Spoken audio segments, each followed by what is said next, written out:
بیننده های عزیز نکستارت، سلام و وقت همه شما بخیر. من سحر مقصودی شما را به دومین قسمت برنامه ما خوش آمدید عرض می‌کنم. امیدوارم که ایام به کامتان باشد و از اولین قسمت نکستارت لذت برده باشین. اگر هنوز اولین قسمت برنامه ما را تماشا نکردین، بس همین حالا میتونین که به صفحه یوتیوب و وبسایت کریستوری سر بزنین و اولین قسمت برنامه ما را تماشا کنین. امروز هم ما میزبان یکی از دختران سرشناس و موفق افغانستان هستیم و قرار است تا به پای قصه های دلنشین آنها بنشینیم و در مورد سفر سینمایی، موسیقی و زندگی شخصی آنها بیشتر بدانیم. آره، امروز ما میزبان بانو فرزانه نوابی، هنرپیشه سینما، آوازخوان و یکی از دختران موفق و سرشناس افغانستان هستیم. فرزانه جان، بسیار خوش آمدین و تشکر از اینکه دعوت ما را پذیرفتید. بسیار زیاد تشکر سحر نازنین، تشکر از کوچک نوازی شما. سلام خدمت تمام بیننده های خوب و نازنین شما که به پای برنامه زیبای شما نشستن و امیدوار هستم که با حمایت برنامه زیبای شما بیشتر همه ما را دلگرم بسازن و از تجربیات مهمانای نازنینتون و از قصه‌هاشون لذت ببرن و بازم جان سپاس. تشکر، سلامت باشین. فرزانه جان، از سفر سینمایی شما آغاز کنیم. کار شما در سینما از کجا و از چه زمانی آغاز شد؟ و اگر از اولین فیلم سینماییتان بر ما بگین که چند ساله بودین و کدام فیلم بود؟ ما یک رقم چی واره می یکان دیگه که مثلا میگه ما از بسیار سابق اختصار میکنن ما بیال دموت یک مرحله رسیدم. اولین کارهای من از طفلیتم بود. از سن 7 سالگی 8 سالگی آغاز کردم. در مهاجرت به دنیا آمدم، در ایران به دنیا آمدم و بعد از او هم دیگه اجازه نمیدادن که طفلای افغان به مکتب بره. یک مدتی بدون درس ماندیم ولی دیگه نشد. مادر تصمیم گرفت که مادر پدر که به افغانستان بریم و امنیت افغانستان خوبتر شده بود. دوره کرزی بود. ما رفتیم به افغانستان سال 1390 و از 91 92 کارهای مشغول شد. فکر کنم 90 91 امیدوارم سالا رو اشتباه نگویم. دیگه اولین کارم از برنامه کودک شروع شد. سحر جان، ما بسیار دوست داشتم. از طفلیت رویای ما بودن در پرده تلویزیون بود. اخبار وقت پلی میشد ما پیش خود یک بالش نمیماند و پشت از بالش میشیشتم و تعقیب میکردم فقط که من گوینده هستم و چی و بیایی که مثلا آهنگ میماندم باز که چادر به خود یک لباس بسیار جالب درست میکردم، باز میرفتم رقص میکردم، میخواندم، اکت میکردم یا خودم در جای خواننده تصور میکردم و خوانندم کسی نبود جز فراد دریا. نفهم چرا یک کار میکردم ولی خب رویاهای طفلیت بود.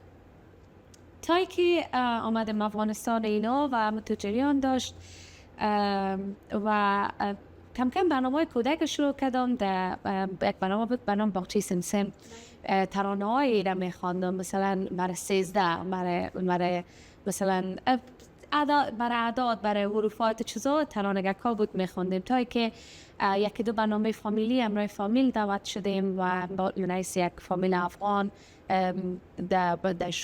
در شوهای افغانستان که او زمان یک ذره فامیلا خانما اینا سخت بود که تصویر بیاید. من تا از جمله اولین فامیلای بودیم که یک جای مادر پدر اولاد در تصویر میرفتیم صحبت میکردیم و تمامی دیگه این رقم شروع شد تا که کم کم تانستم که با پرودیسرها و با کارگردانا معرفی شدم و کم کم به فیلم ها و سریال ها را پیدا کردم. خیلی زیبا بود، واقعا سفر خوبی بود. از اولین فیلم سینمایی تا اگر بگین کدام فیلم بود، چند ساله؟ این رقم وقتی که این سلسله پیش رفت اولین کار ما از سریال بهشت خاموش شروع شد. سریال بهشت خاموش یک از ساخته های عزیز دلدار نازنین و رویای سادات مهربان است که ارادت قلبی دارم برشان و از این شروع شد و بعد از این باز اولین فیلم ما فیلم خاک مرجان بود. بسیار خاک مرجان بود که ساخته های مسعود عطیابی کارگردان خیلی خوب ایران هست که امرا با یک تعداد از هنرمندا بازیگرای بسیار خوب افغانستان، استاد ممنون مقصودی، لینا جان علم، مارینا جان، آقای ایمان و آقای آریایی و دیگه هنرمندای خوب افغانستان ما رفتیم به ایران و یک مدت اونجا بودیم و این فیلم شد. بسیار عالی. اگر موافق باشین میریم یک قسمت کوتاه سریال خاک مرجان میبینیم و دوباره برمیگردیم. بسیار عالی. باشه. پس بینندگان عزیز با من باشین، میریم قسمت کوتاه فیلم خاک مرجان میبینیم، زود برمیگردیم. دختر پایشم خرابش کردی. از خودم است. بانک خراب شد. چی؟ ایسکو؟ کی گفت از خود است؟ تو چی میفهمی که مادرم یاره بر تو دختر؟ اگه می بود یاره بر من میداد. جان پدر چی قصر انداختین؟ چاش شد انوز کل کارا دمانی خانه کود بگه زندگی نمیشه دونم قسم برای ما یک دان رخت خوجور میکردی؟ درست است که من آروس نیستم. من دخترت خواستم. دخترکش هستی اما آدم نیستی.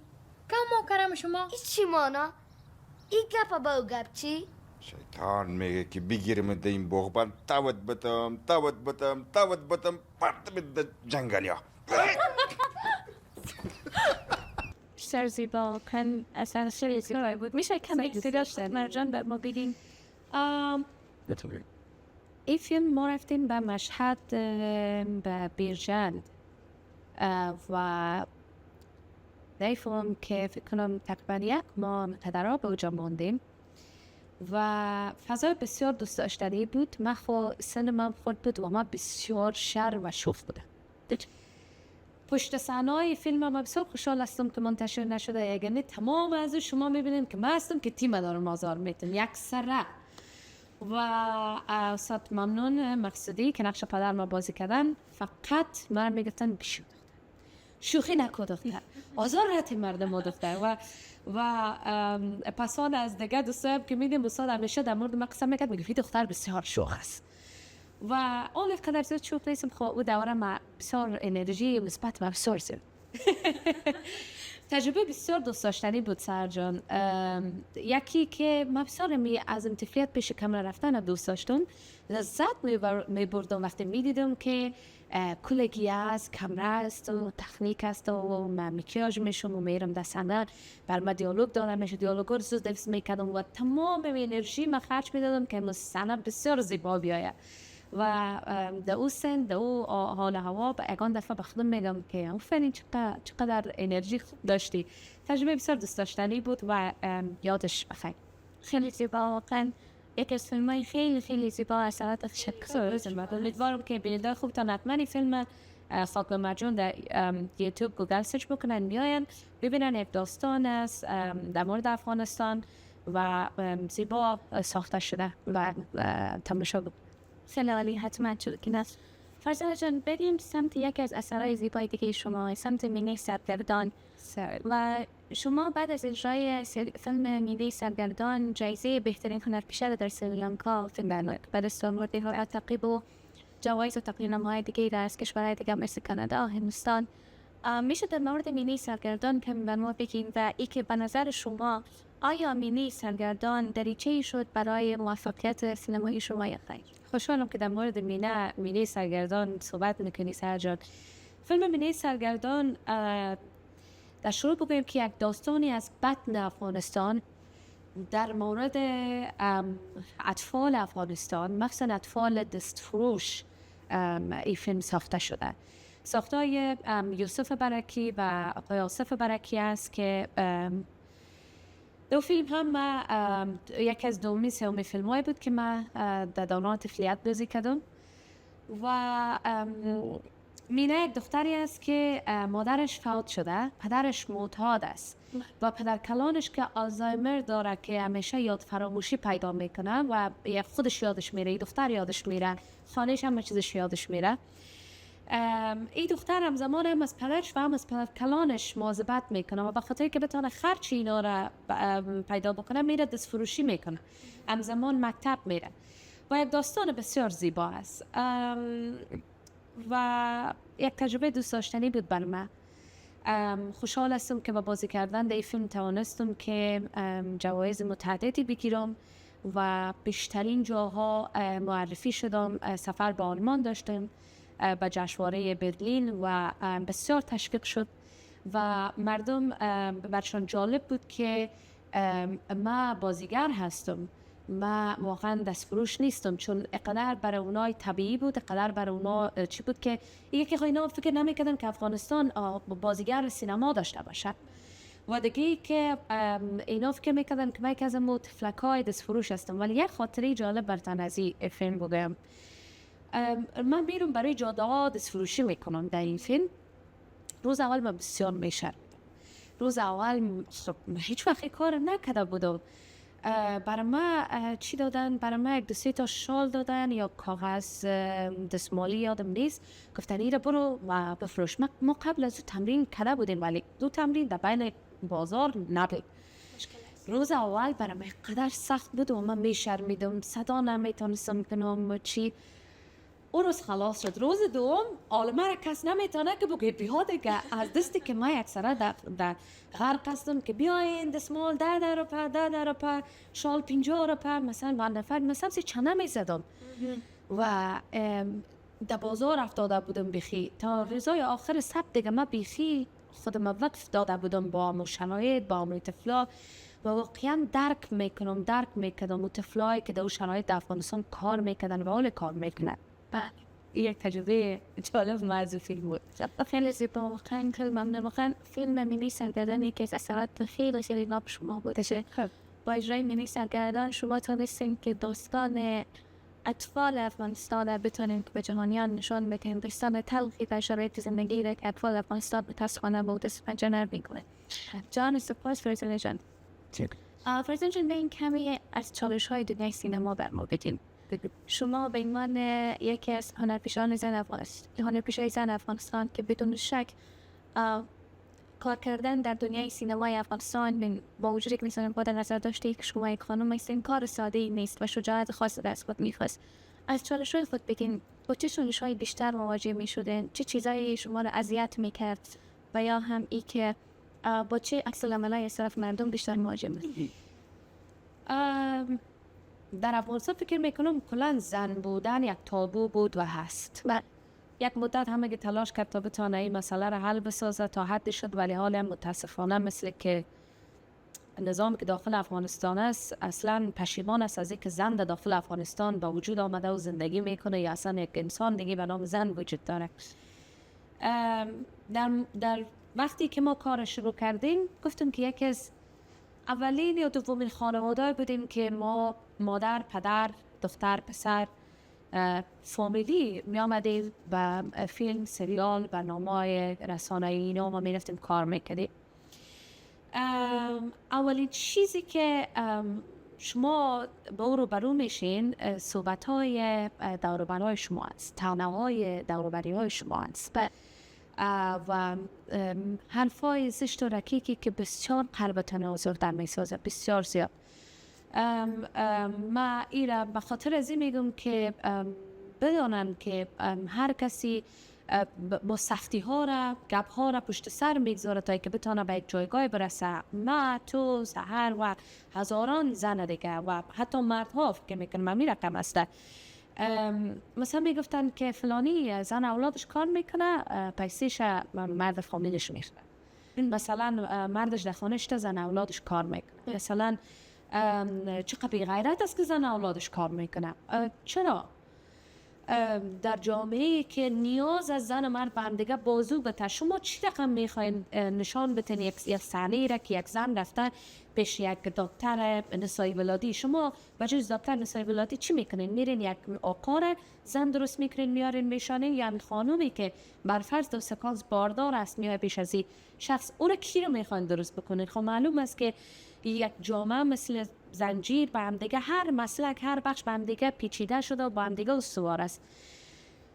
این بدون در نظر داشتن این نیازها و این صحبت‌ها و اینا قضاوت‌ها را اولا که شما در داخل افغانستان متاسفانه از خودکی گرفته تا بیگانه شما تجربه میکنید. دومانی که فیدبک‌های مردم و اجتماع بسیار جالب هست. شما با مشکلات امنیتی هم دست و پنجه نرم میکنین. من در سرک روان بودم، بسیار روان نبودم ببخشید، من بسیار مریض بودم. آمدم در پیش یک شفاخانه پایین شدم، طرف سرک باغ بالا بود. دوستایی که در افغانستان بودن در اواخر میفهمند که کجا رو میگم. ما سر سبت آمدم پیش شفاخانه پایین شدم، موتر دفتر رفت که ما برنده شفاخانه ما بسیار سلفه میکردم و تاو داشتم که ما یک دوا بگیرم. این دوای ما بگیرم یک ذره حالم خوب شد، پس برم سر سقف. بعد پیش شفاخانه پایین شدم، میخواستم سرک رد شدم که یک دفعه یک موتر پر از 5-6 تا مرد بود که از او طرف سرک آمد و سرک بیر و بار است و جمع و جوش است و آمدن. یک دفعه صدا کرد گفت ای اونمونی است که در فیلم کار میکنه، در طلوع کار میکنه. یک دفعه دیگه بچه ها گفت یک دفعه از موتر پالی متین دست انداختن که من بگیرن. آستین ما یک آستین تو چی بود، لباس ما منظم بود، خدایا لباس بدی نبود که بخوایم بگیم شاید به خاطر سوی یا چیز دیگه. یک دفعه دست انداختن از آستین ما کش کردن که من دیدم که اگه اینا خب کش کردن موترم روان است، خب اینا یک آسیب به من میرسد. ماجل آستین ما کش کردم و شروع کردم به دویدن که دیدم موتر استارت کردن و پایین شدن که بیاین از پشت من. فقط امی تمام توانم به خرج دادم و موترام می آمد و می رفت یکال. فقط دویدم و امی رو برای چند نفر امی تیلا کردم و داخل شفاخانه شدم.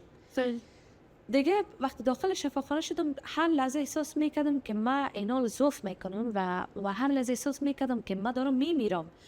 اقدر به من شوک وارد شده بود که هر لحظه فکر میکردم اگه اونا امیال بیرون منتظرم هستن، اگه اونا مرا کش میکردن، اگه اونا مرا میگرفتن، اونا میخواستن مرا اختطاف کنن، چی کنن، 1001 گپ در ذهن من میگشت.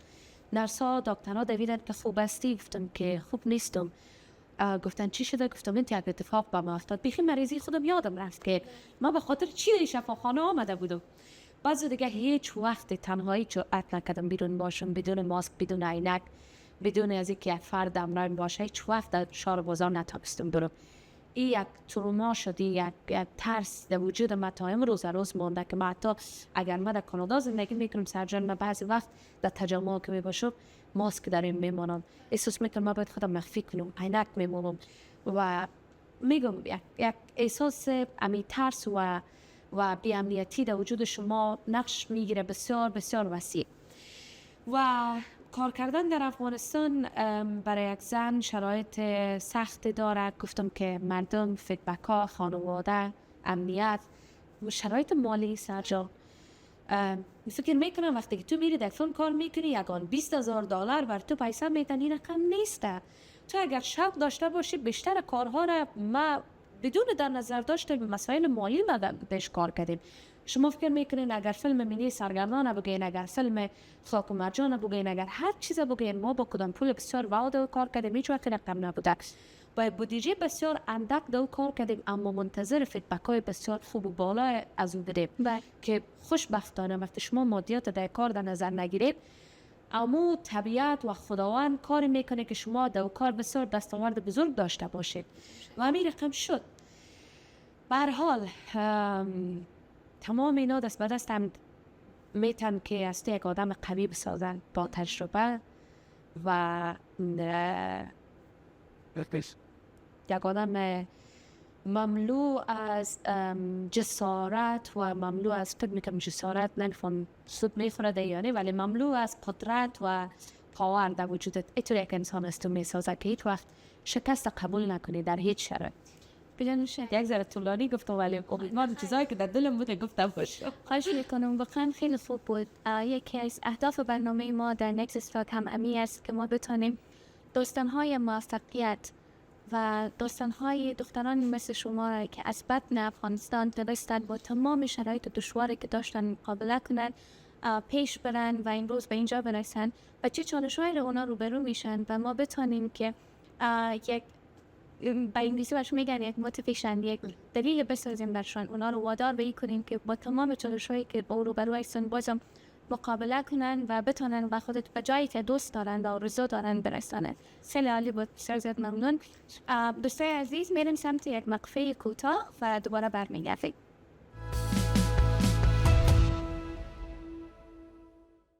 بیننده های عزیز، شما را دوباره به برنامه نکس استاپ خوش آمدید میگم. صحبت‌های گرم ما با فرزانه جان ادامه داره و داستان‌های شیرین شما را بیشتر میخوایم بشنویم. فرزانه جان، شما به عنوان یک هنرپیشه موفق افغانستان جایگاهی سینما را خصوصا در چندین سال اخیر در قسمت بازتاب فرهنگ افغانستان و تاثیرات مثبت آن بر جامعه با چگونه می‌بینید؟ در نخست که با خود من هنوز دو جایگاهی نمیبینم که نیست یک بازیگر سینما تئاتر که خیلی موفق باشم. خیلی کوچک هستم در مقابل کسایی که تجربه بسیار زیاد دارن و سالها در این بخش عرق ریختاندن، مویشان سپید شده و دستاشون قابل بوسیدن است. اما نظر به اون تجربه و کارهایی که در این بخش داشتم، فکر میکنم تاثیر بسیار مثبت و بسزایی داشته سرجان.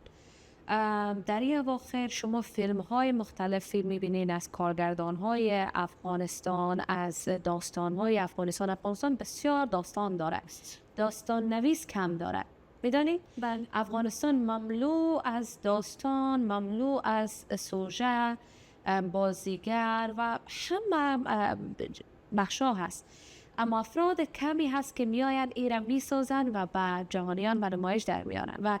ولی در این اواخر مخصوصا من چندین سال اخیره که بگویم یا از وقتی که ما در افغانستان یک سلسله از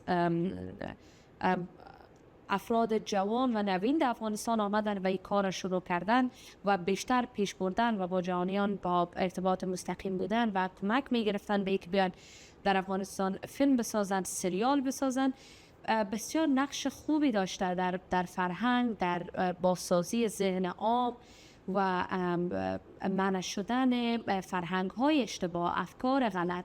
مثلا سریال هایی که ما کار میکردیم هر کدام از یک داستان داشت. مثلا مبارزه برای حقوق زنان، مثلا مبارزه با مواد مخدر، مثلا منع خشونت خانگی علیه زنان، مثلا رفتن دختران به مکتب، مثلا هر آن چیز. تمام اینا نقش داشته که بتونه جامعه را آگاه بسازه و بدون از او طبعا نمیشده. و اگر جایی که دست مردم نرسیده، مثلا ما هنوزم در بیشتر ولایت افغانستان برق نداریم، مردم در رادیو گوش میکنن. بهترین راهی است که یا شما از طریق رادیو فوکس بکنین یا همین که ما میرفتیم اجرای تئاتر بر از اینا میداشتیم، اجرای تئاترای قریه به قریه، محله به محله بر از اینا داشتیم. مثلا تیم ما همیشه یکی از اهدافش همین بود، ما میرفتیم در ولایت‌های مختلف افغانستان، ولایت‌هایی که زیر سلطه طالب، زیر سلطه همه چیز، میرفتیم اونجا و برای اینا نمایش اجرا میکردیم برای چند دقیقه. مثلا مهاجرت‌های غیر قانونی که این اشتباه است، نباید این کار بکنید، شما میتونید از راه‌های درستش استفاده بکنید، یا وطن در وطن میتونیم باشیم، خانواده ما را از دست ندیم، یا همین که مثلا ای که زنها چی حق و حقوق دارن، ما چی کار میتونیم برش بکنیم. اینا رو میرفتیم برای اینا اجرا میکردیم و همچنین برای جهانیان. شما فکر میکنین از فیلم، مثلا فیلم مینه، یک تاثیر بسیار خاص داشت که ما برای جهانیان نشون بدیم که اطفال ما در کشور نیاز دارن به حمایت شما، به مکتب، به کتاب، به بایک، به همه چیز که شما باید اونا را حمایت بکنید. مثلا خاک و مرجان خودش هم توی یک داستان داشت که متاسفانه زنی است که در جنگ ها آسیب میبینه و خانوادهش چقدر آسیب ها میبینه و همین رقم. ولی در مجموع که میکنم که بسیار نقش مهمی داشته و خوب توانسته بدرخشه و حالا هم اگر چه شرایط فرق کرده هنوز هم در تلاش هستن هنرمندای ما که از هر طریقی که شده اما پیامشان و رسانتشان به تصویر بکشن. بسیار عالی، خیلی ممنون، خیلی واقعا زیبا بود. بیان شک رسانه ها و سینما خصوصا تانست در سالهای اخیر خصوصا در 20 سال گذشته نقش بسزایی را در تغییر اذهان مردم داشته باشه و ذهن‌های بیشتر مردم ما نه تنها در کابل یا در پایتخت، در ولایات مختلف افغانستان تاثیر مثبتی را روی طرز فکر و دیدگاه مردم افغانستان داشته باشه که واقعا زیبا و خیلی ممنون. فرزانه جان، شما در کنار کار سینما تا جایی که ما میفهمیم البته علاقه خاصی به موسیقی هم دارین. اگر موافق باشین یکی از اجرای کوتاه شما را از دورت فیلسوف ما هم ببینیم، اجرای موسیقی تان برمیگردیم روش صحبت کنیم. بسیار خوب است.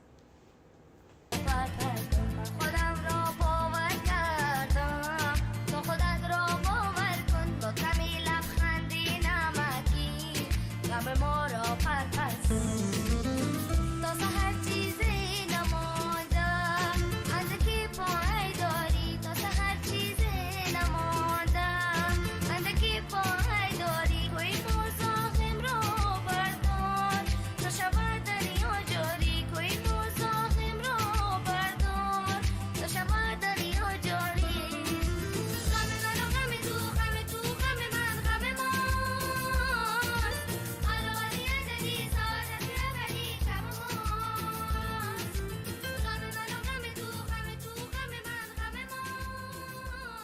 خیلی زیبا. فیضان جان میشه در مورد این اجرا کم بر ما بگین آیا اولین اجرای موسیقیتان بود و یا خیر و ای که علاقه شما به موسیقی درست از چه زمانی آغاز شد و از کجاست منشأ گرفت؟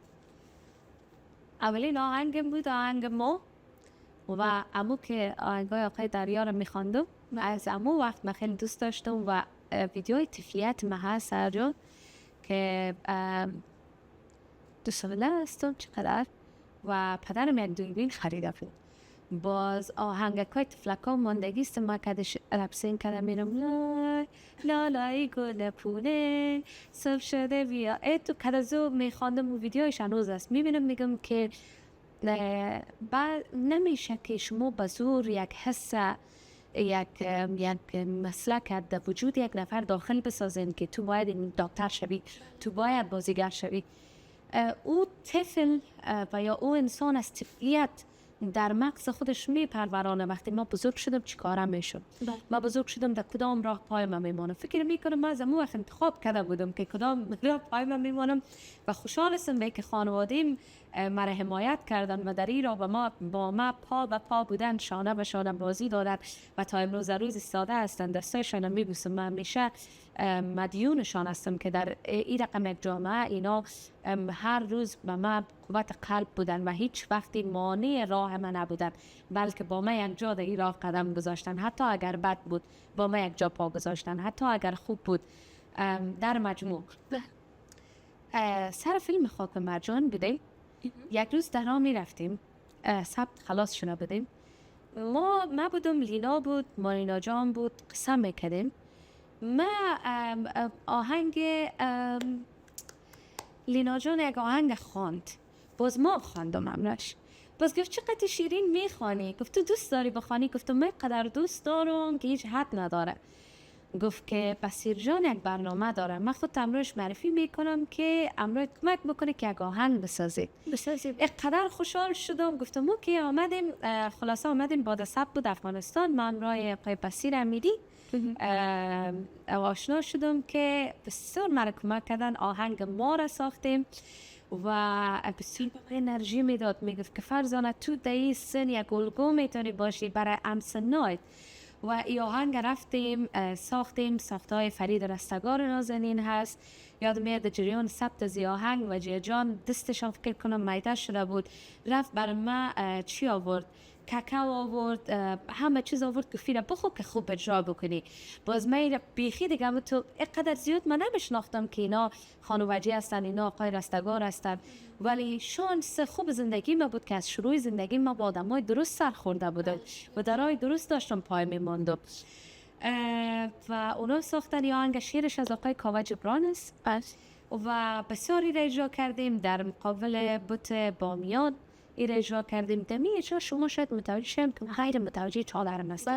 یک سکانسش هم که دقیق ببینید، مایک من پشت چادر مانده و من جرئت نمی کنم که مایک دور کنم یا چادر من درست بکنم. به این علت که در کنسل آریانا جان همراه ما بود، آقای وحید قاسمی و بسیار هنرمنده خوب همراه ما بود. آریانا جان اجازه نمیدادن که اجرا بکنن، به خاطر از که میگفتن تو باید حتما چادر در سرت باشه. همی کلانایم و بامیان و اینا جمع شد نمیگفتن اجازه نیسته. و آریانا جان در این برنامه چادر من را قرض گرفت که گفته که چادر تو بله باز من میخوانه فرزانه من بپوشم چادر تا و اتفاقا میای ما آریانا درست کرده. اینه میگه گفت بیا متفاوت تر باشه. گفتم اوکی. باز چادر من اونم ترسی که آریانا را این رقم گفتن باش که مرا کدام چیز نگوید. خب من خورد بودم و من کس کار نداشت، اما ترس در ذهنم اشته بود. من چادر مزوز جور میکردم و چی میکردم که مرا اثر استیج پایین نکنن یا مرا چیزی نگوید.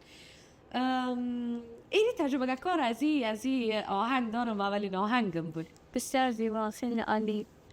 فرزانه جان بین که کمی از دنیای کار و سینما و موسیقی و رسانه دور شویم، بریم سمت خانواده شما. از فامیل بر ما بگین کی ها هستن در خانواده، چند نفر هستین، کی ها با شما در کانادا زندگی میکنن و ای که یک کسی را از خانواده خود اگر از خانواده خود اسمشان بگیرن که خیلی دوستشان دارین، خیلی با شما نزدیک هستن و الگوی زندگی تان هستن که میتونه باشین. یک چیز کوتاه در مورد سوال قبلیتان میگم سهر جان که بیشتر مردم فکر میکنن که من حال دارم میخوانم یا حال دارم در موسیقی آمدیم و دارم آهنگ میسازم یا میخوانم، ولی بازو ازایی که مثل شما یا مثل کسایی که برنامه ما رو تعقیب کردن یا همی که از طفلیت ما رو تعقیب کردن باز میدونن که کار موسیقی من از همون وقتی که من سینما رو آغاز کردم 1-2 سال تفاوت زیاد طولانی نداره. به همین خاطر ما همیشه در این بخش کار کردیم ولی هیچ وقت ایده بیزنسی در این بخش نداشتیم. همیشه دلخواه بوده، همیشه هر وقتی که یک کار خوب و ناب دست ما آمده تلاش کردیم بسازیم.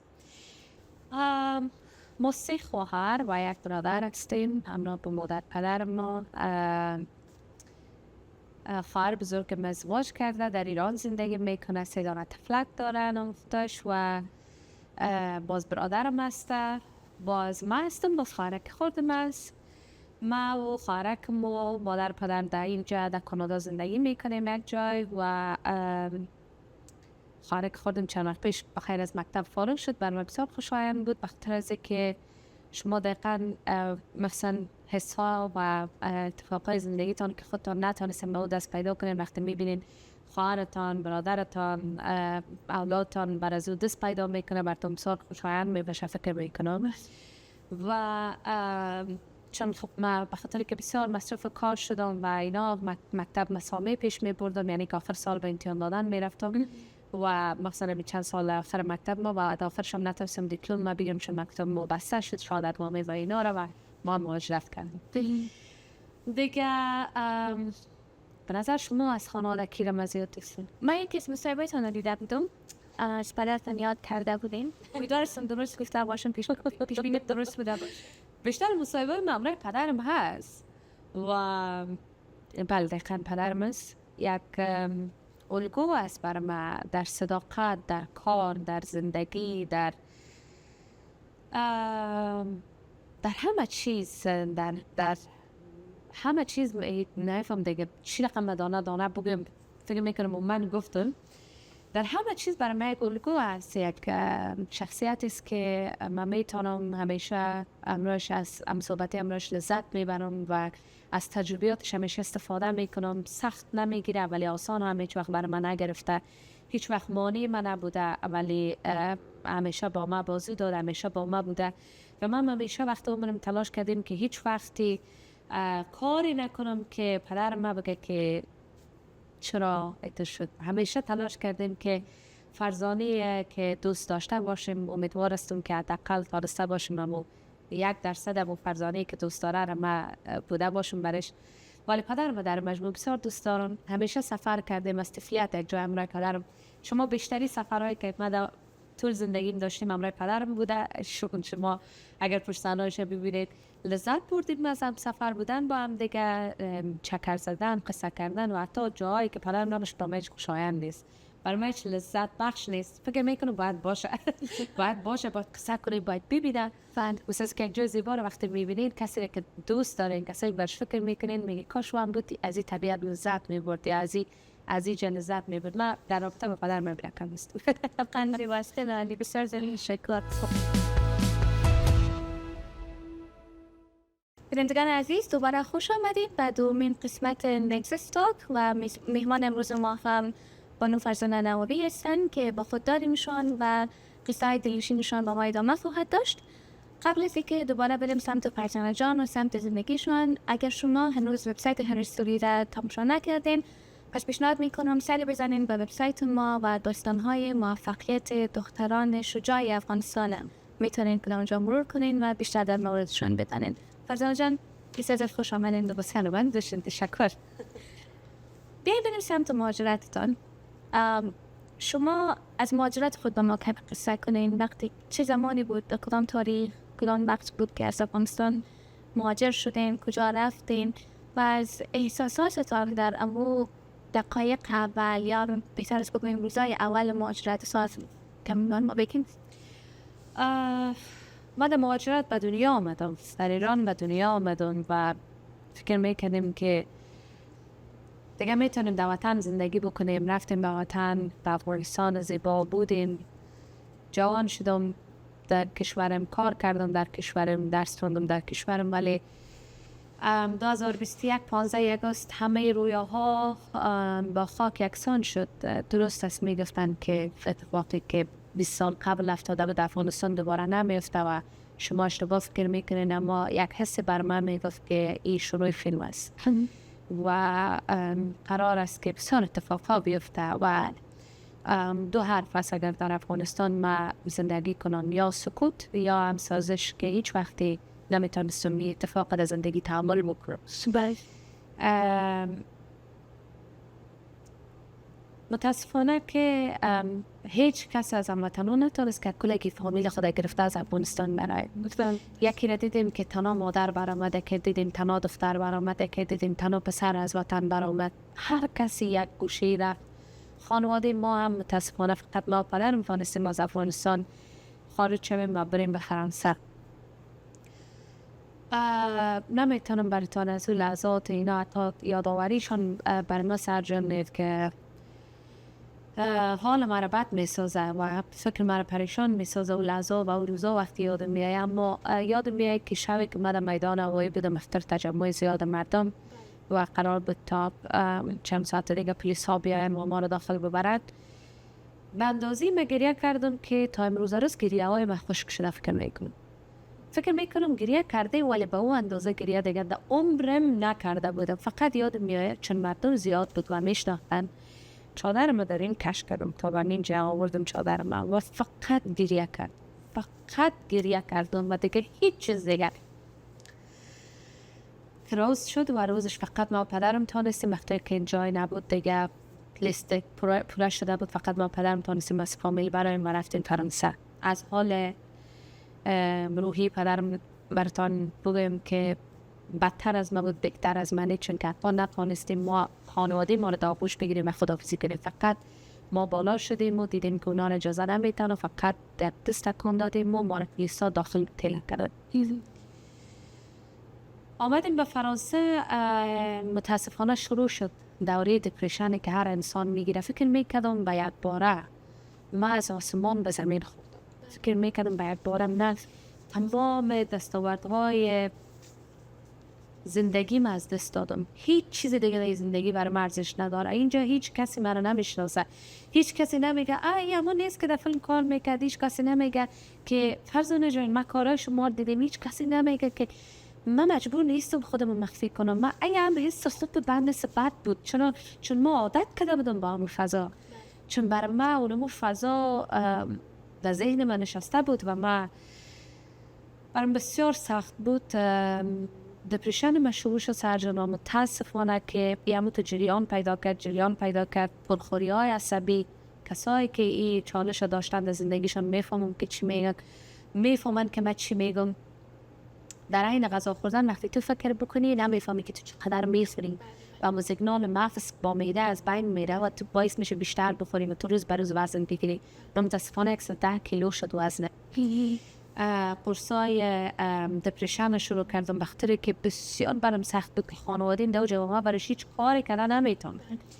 اما شب و روز بیدار بودم. شب و روز ما پشت همه چیز ما پدرم دویدیم تا که تانستیم خانواده را بیاریم سبک خود ما و تا که بالاخره قصه کوتاه خانواده را تانستیم بیاریم به فرانسه و دوباره خانواده ما یک جای شد و حس حال ما کم کم بهتر شد. تانستم که پس خودم پیدا کنم، حال ما پیدا کنم. میدیدم افغانای ما می آمدن با ما چقدر محبت میکردن، چقدر ابراز دوستی و علاقه به نسبت به کار ما داشتن. دیدم که نیست فرسانه چنانی هم که فکر میکردم نیست. اینجا ما باید خودم بسازم بهتر از قبل با ورژن بهتر. او اشتباهی که در گذشته داشتم ما باید اونا را انجام ندم و بهتر از قبل بتونم بدرخشم. و بالاخره تونستم در فرانسه ما با تیمای تئاتری کار بکنم و تئاتری به اسم 2021 کابل افغانستان، 2021 کابل افغانستان. این تئاتر تونستیم بسازیم همراه با کارگردانای فرانسوی و در بسیار ولایت‌های فرانسه رفتیم و اجرا کردیم و بسیار فیدبک‌های خوب داشت، بسیار دوست داشتنی بود. و تا که دیگه نتونستم کار بکنم به خاطر از اینکه کارم با کانادا شد اون دیگه امروز خانواده کلگی دوباره مهاجرت کردیم سرجان به کانادا، دوباره از صفر آغاز کردیم. سخت است شما در کشور میایید از صفر آغاز میکنین، خودتان میسازین، رایتان پیدا میکنین، ولی دوباره از کشور مهاجرت میکنین میرین در کشور دیگه، دوباره باید خودت از صفر بسازی، زبان یاد بگیری، کار بکنی، دور و بریایت بشناسی، کار پیدا بکنی و هر چیزی. خلاصه من برای بار دوم از صفر آغاز کرده. صحبت از دقایق خروجتان از افغانستان شد از که ناراحت بودین. بدون شک همه ما ناراحت بودیم. سقوط افغانستان به نحوی تغییر حکومت و نظام در افغانستان خاطره تلخ تمام ما است. مستقبل نسل نو نیستان. روزای سقوط من افغانستان بودم با فامیل و یاد دارم چقدر خوشحال هستم که درک میکنیم چی میگی. بدون شک درک میکنم. شرایط سختی بود، دشوار بود و پر از ترس و هراس بود برای همه ما. اولین سمت ترس و هراس، آیا هراسی را داشتیم که بعد از اینکه افغانستان را ترک کنین شاید دیگر نتوانین وارد دنیای سینما شوین، یا شاید دوباره چانس به دست نیارین که وارد دنیای سینما شوین؟ نسای هیچ وقت نشده بود که برای از چیزا فکر کنم. بگی یگانه فکرم می بود که خودم و خانواده ما در یک فضای امن برسونیم. هیچ بعدش فکر نمیکردم. وقتی که رسیدم شروع کردم به بعد فکر کردن که متاسفانه 50% اشتباه بود و 50% درست بود، چون که 50% اشتباهی بود که تو درست است از کشورت میبری ولی هویتت در کشور گم میکنی، ولی میتونی پس بسازی، میتونی پس راه بهترش پیدا بکنی. با اگر هنرمند هستی میتونی با هنر و کشورت قام شوی، اگر نجار هستی با نجاری و کشور، اگر دکتر هستی با نظام طبابت و کشور، هر کدامش. ولی خب ما فکر میکردم که بازی که رسید فکر میکردم همه چیز دوباره از بین رفت و دیگه او چیز نمیشد. دقیقا حرفتون درسته، ولی ما قدر غرق یک استرس عجیب بودم قبل از برآمدن که هیچ بعدش فکر نمیکردم. بدون شک واقعا شرایط بود که همه میخواستن به نحوی خود به جای امن برسانن، حداقل خودشان و خانواده‌شان، و فرصت به زیاد نمیشد کارم بده که مثلا آینده چی میشه، مسلک ما چی میشه، یا دلیل ما چگونه باید شد. درک میکنم شد. و بعضی فکر میکنن میگه شما که سیاسی نبوده، بله چرا باید بترس؟ شما که دزدی نکرده، مگر ربطی داره؟ اگر باید دزدی کرده باشی. با عنوان یک زنی که دو جامعه ما کار میکردم، چندین بار با تهدیدها و همه چیز اگر بگذاریم، من از کجا اعتماد میتونستم بکنم که پشت در من نیاین بگوین که این میا زن و مردشان کلشان یک جای کار میکنن و همه چیز. چی میتونه سو وقت بیایه برای ما بگه که تو باید دو وقت ببرامدی، که اول وقتی ما برآمدیم یا کسایی که مثل ما برآمدن اینا رو میاین اونا انگشت میگیرن طرفشان که شما خود سیاسی نبودین، اگه برآمدین پس از ما نیستین، حتما کار کردن. ربطی نداره. فکر میکنم که هر کسی در زندگی خودش دلایل خاصی برای هر کار داره، پس قضاوت نکن. بدون شک. خیلی زیبا، واقعا ممنون. سمت مهاجرت دوباره برگردید. با مهاجرت شما گفتین که از فرانسه مهاجر شدین به کانادا و دوباره اینجا دوباره تونستین که از نو شروع کنین و باید از صفر شروع میکردین. اولین کار سینمایی شما یا هنری شما در کانادا کدام کار بود؟ تا جایی من اطلاع دارم، من نظرم فهم درست است که غلط، اولین کار تئاتر شما اینجا تئاتر چشمه قرنفل بود. میشه از چشمه قرنفل هم کمی و ما بگین انگیزه شما به خاطر اجرای چشمه قرنفل چی بود و کیها در قسمت با شما بیشتر همکاری کردن تا بتونید که چشمه قرنفل اجرا کنین؟ سرالی مدت زیاد نمیشه که به کانادا آمدیم، چند ماه محدود میشه و دمی چند ماه محدود در اوایلش ما شروع کردیم به کار تئاتری ما در ونکوور و امیدوارم که بتونیم به زودی به ولایت‌های دیگه هم بریم و همین رقم به کشورهای دیگه اجرا داشته باشیم. اولین کار ما چشمه قرنفل بود و یک داستان پیور افغانستان، ملا محمد جان و عایشه. بله شما همیشه بیا که بریم به مزار ملا محمد جان، سیل گل لاله‌زار و وادل فرجان، شما همیشه شنیدید، ولی مثل من نمیدانستین که داستان یا آهنگ چی است. این بسیار بر من دوست داشتنی بود و ما دوست داشتیم که ایره برای مردم هم این اطلاع رسانی را داشته باشیم و خوشحال هستم که امروز با دو دوست عزیزی که گروه فرنگی موج، اگر اشتباه نکنم اسمش موج است، درسته؟ با موج و آبی یک جا شدن و تئاتر چشمه قرنفل را شروع کردن، نوشتن و نفوذ ظاهر سنگر کارگردانی و نویسندگی نمایش پیش برد و افتخاری را داد که نقش مولا محمد جان هم خودشان نقش بازی کردم و من نقش عایشه رو بازی کردم. نمایش بسیار زیبا و دوست داشتنی بود. تجربه خیلی خوبی بود. امیدوارم که آدینس و بیننده‌ای که آمده بودن خب بسیار خوش کرده بودن. امیدوارم ادامه داشته باشه تا دیگه از آن لذت.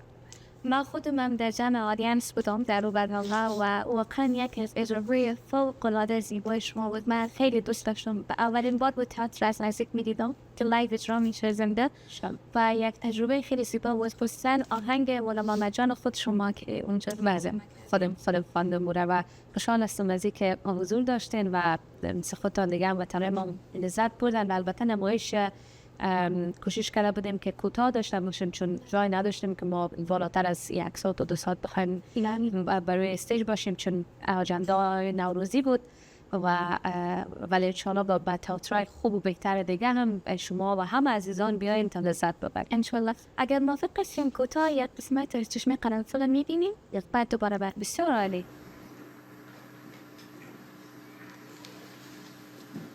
روی از من گشته گل گل می نمایی با خسان، من که نالان بلبلم زن خار خارم می کشی. از برای کشتنم داغ فراقت بس نبود، کس پی وصلت به داغ انتظارم می کشی. درود بر تو ای جوان. آیا تو مولا محمد جان هستی؟ حالت خوب است؟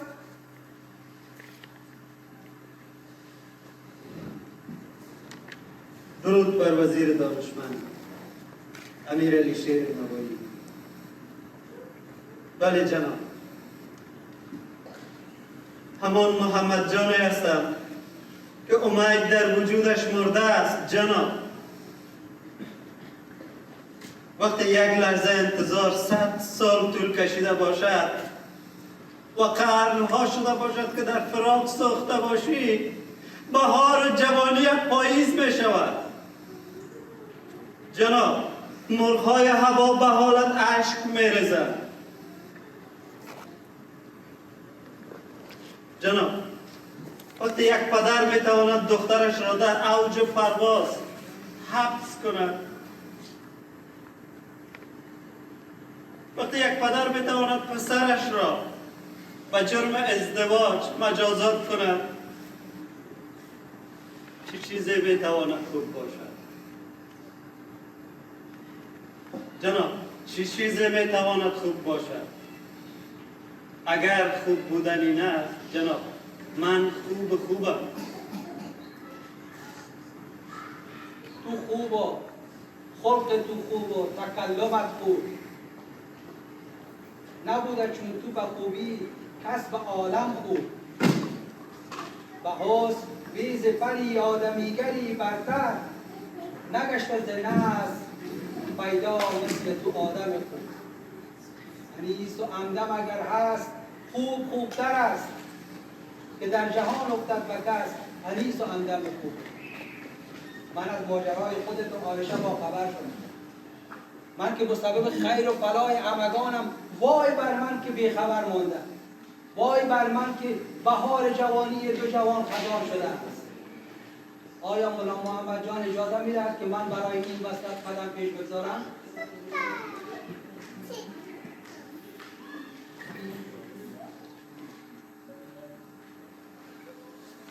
جناب، وقتی خداوند دری را می‌بندد، در دیگری را می‌گشاید. شنیده بودم که ما جناب امیر علی شیر نوایی مسبب خیر و فلاح همگان است،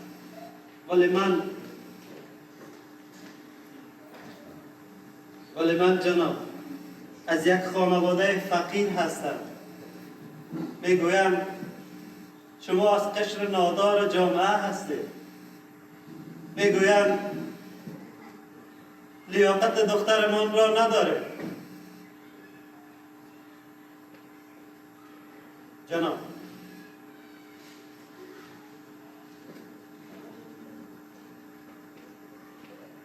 اگر لطف شما باشد من حاضرم تمام زندگیم را در کف دستان شما بگذارم.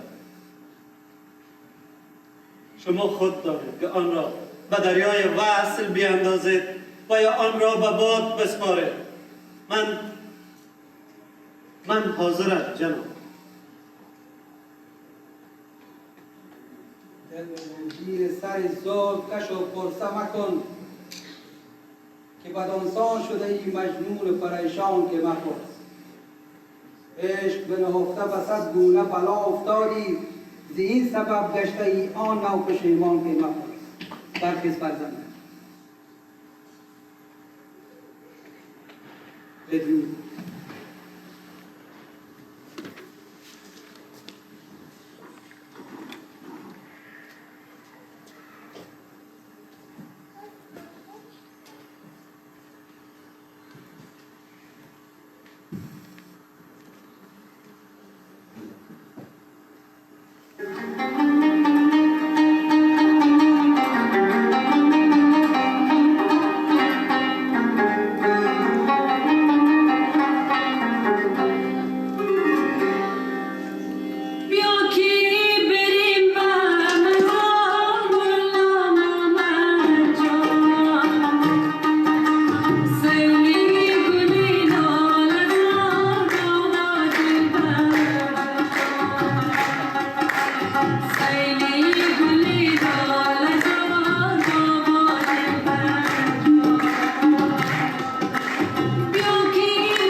بسیار زیبا گوشه از چشمه قرنفل دیدیم قسمت کوتاهیش. چی احساس داشتین در جریان ای که چشمه قرنفل اجرا می کردین؟ چه احساس داشتین در اون لحظه، خصوصا با ای که داستان مولا محمد جان عایشه که یکی از داستانهای خیلی آهنگش خصوصا یک از آهنگهای خیلی معروف افغانستان است، میشه از احساستان در قسمت برمون بگین؟ درست است، یک داستان واقعی است. مولا محمد جان و عایشه دوستایی که نمیدانن میتونن در گوگل سرچ بکنن، یا همی که هر گونه که میتونن از بزرگای خود بپرسن که اونا اگر معلوماتشون برشان میگن. درست است، فکر میرم من دانستم که داستان واقعی بوده، زیبا بوده و بک‌گراند همی آهنگ مولا محمد جان بی چیز بوده. ولی وقتی سر استیج رفتم و جایی که دیگه لحظه رسید که من شروع کنم با آهنگ بیا که بریم به مزار مولا محمد جان، ناخودآگاه مرا گریه گرفت. یک حس آمد در وجودم که خدای من تو چی میکنی؟ این عایشه چی دردی را متحمل شده، چه رنجی را این دختر کشیده و رنج بسیار سختی است. عایشه در خانه قید میشه به خاطر از اینکه مولا محمد جان دوست داره و در خانه حبس میشه به خاطر که فامیلای اینا اجازه نمیدن و بالاخره دوستای دختر میان میگن بیا بریم پیش چشمه بخوان کمی دلت باز شه و بالاخره اجازه را از فامیلش میگیرن و عایشه میره پیش چشمه. اما شعری که با خودش ساخته و آهنگی که با خودش ساخته رو میشینه به پیش چشمه میخوانه بیا که بریم به مزار مولا محمد جان، سیل گل لاله‌زار با دلبر جان، برو با یار بگو یارکت آمد. همان یار شش دقیق یادم نیست، همان یار وفادار تو آمد. دقیقاً اینا یک لحظه ذهنم اومد که چقدر سخت گذشته برای دخترها، برای زنها، برای جوانای عاشق کشور ما در طول سال همیشه قربانی بودن، یا سیاست یا فامیل یا جنگ‌ها یا هر چیز دیگه. و حس قشنگی بود و من بسیار دوست دارم که همیشه داستان‌های حقیقی را بسازیم، کار بکنیم تا جامعه آشنا بشه و در افغانستان بشه کار انجام دادیم و اینجا هم بخیر پلان داریم از بعد علمی رقم داستان‌ها را بیشتر بسازیم، چون که اصلا نوجوانای ما که از داستان‌های پیشور افغانستان نمیدانند و نیاز است که اونا بدانند و انشالله که ایره بیشتر ادامه بدیم. ممنون. آیا موافقی سین کوتاه اما دو بیت اول در آهنگ ملاقات جان برمسن تو مک؟ حتما امیدوارم که شعرش اشتباه نشه. بیا که بریم و مزار ملا نامد جان، سیل گل لال ازان بابا دلبر جان، سیل گل لال ازار بابا دلبر جان، بیا که بریم به مزار ملا نامد جان، سیل گل لال ازار بابا دلبر جان، سیل گل لال ازار بابا دلبر جان. بسیار زیبا بود و خیلی زیبا است. نمیده شناکت یاد خاطرات تئاتر کاسا کرده. دقیقاً بسیار علاقه داشتید. فرزانه جان، یکی از خاطراتتان از افغانستان که شما رو همیشه به یاد افغانستان میندازد چی است و بیشتر دلتنگ چی چیزی از افغانستان هستید؟ نمیفهم صدامشم بگویم زیاد است. دلتنگ فضای هنری در کشورم هستیم. تمام همکارای تیمایی که همراهشان کار کردن، عوامل صحنه‌ای که در هر فیلم، سریال، هر کاری که همراهشان بودم کلشان یادم میآید.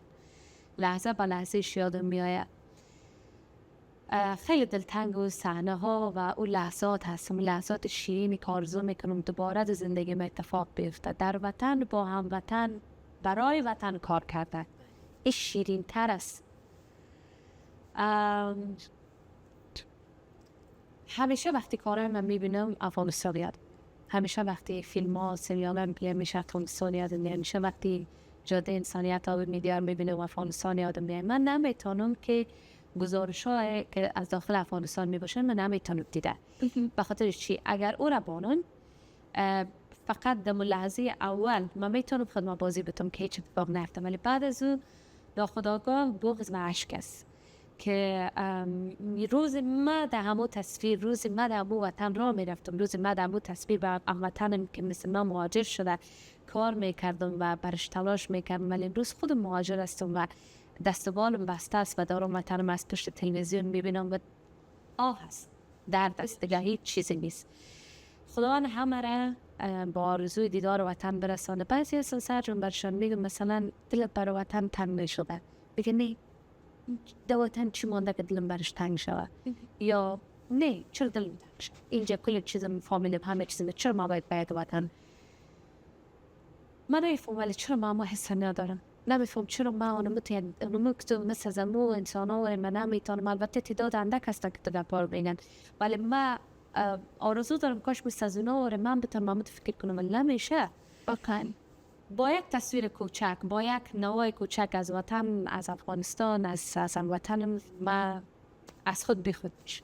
درک میکنم. شاید سخت است، واقعا دوری است، وطن دوری است، خانه سخت است، خانه است، هر چه باشه دقیقا خانه است برای همه. دقیقا درست ما امکانات درست نداشتیم، مثلا برق نوحی میرفت، مثلا اینترنت درست نداشتیم، مثلا سیستم گرمایشی سرمایشی ما خیلی مدرن نبود، ما هنوز چری داشتیم در خونه، ما هنوز بادپکه داشتیم، نمیفهمم ما ایسی و تو چیزا زیاد نداشتیم در خانه مردم ما زیاد نبود، چون بعض اقتصاد ما نمیرسید. اگه ایسی هم بود برق کجا بود؟